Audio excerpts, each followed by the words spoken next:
Baker, you talked about execution being the issue. How do you get your guys to be more intentional with that at practice?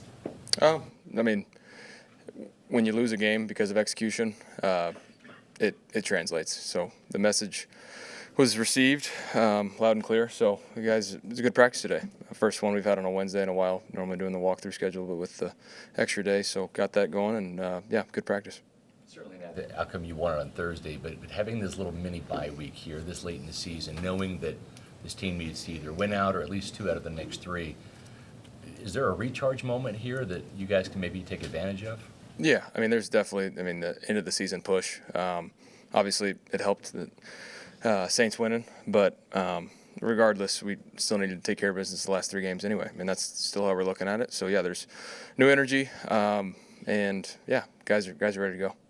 And combine that with McMillan came back, Mike came back, feeling healthy. Does that kind of add to it, the vibe right now? Absolutely, and that was something that we showed on offense on Monday when we met. The clips of Mike and J-Mac bringing the juice, just the energy, the attitude they had on the field. That's everybody needs to do it, and it goes from people on the field to also on the sideline. We need to celebrate the good plays, get everybody going, and go from there. What's the difference between the last 2 seasons when you guys hit those lulls in this season? It feels like it's a little, I don't want to say more dramatic, as far as the juice, the energy, everything that you're lacking, or you guys saying you're lacking. What's that biggest difference between those 2 seasons of this year?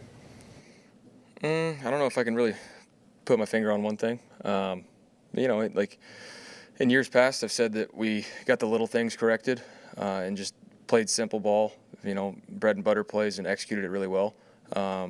And I think maybe in the last few years we did that, and now it's just a matter of making the plays in critical moments that we need to. And like I said after the game, I got to make those throws, I got to make those plays. Can't turn the ball over, and so that comes down to me. Baker, why do you feel like it was necessary after the game to put that loss on yourself?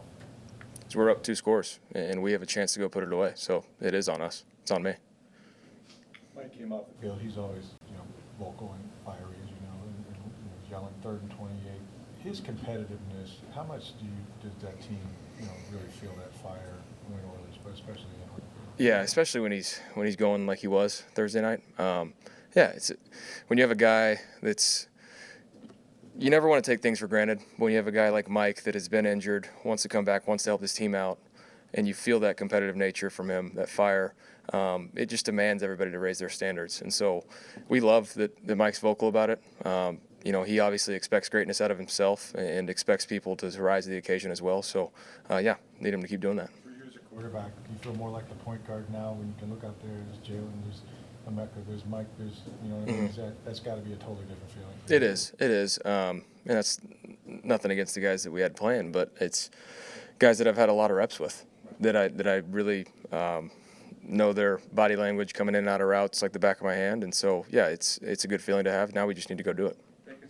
Taking the loss on you publicly, that's great, and obviously it puts everything. But privately in the clubhouse, how do you guys prevent each other from pointing fingers? There's been games where it's been the offense, there's been games where it's been the defense. How do you keep that camaraderie and say it's all of us, and not have 1 or 2 guys start to be like, well, if they did their job or if we did it? How do you avoid that from starting and spreading? The finger pointing is only happening if you have bad culture in the building, so that's not a problem we have to deal with. We met on Monday with the offense, and I told him what I said in the post-game press conference. I said it's on me, it's on this group. I expect us to be able to score more than 28 in a situation like that and put the game out of reach. So you just nip it in the bud in the beginning. Baker, when things go south, the head coach usually takes the heat. So what's your message to Buck fans that are trying to suggest that the team's tuning out Todd Bowles? That's always a tricky slope. You love them when the defense is getting all the sacks and the turnovers, and then a game like that, like I said, though, post-game, it comes down to the offense. You're up 2 scores, you have a chance to put the game away, and you don't. And the easy thing to do is point at the defense because of the situation. It's the last thing you see in the game. But if you look at the whole game, you look at the way it played, blame me. Don't blame Todd.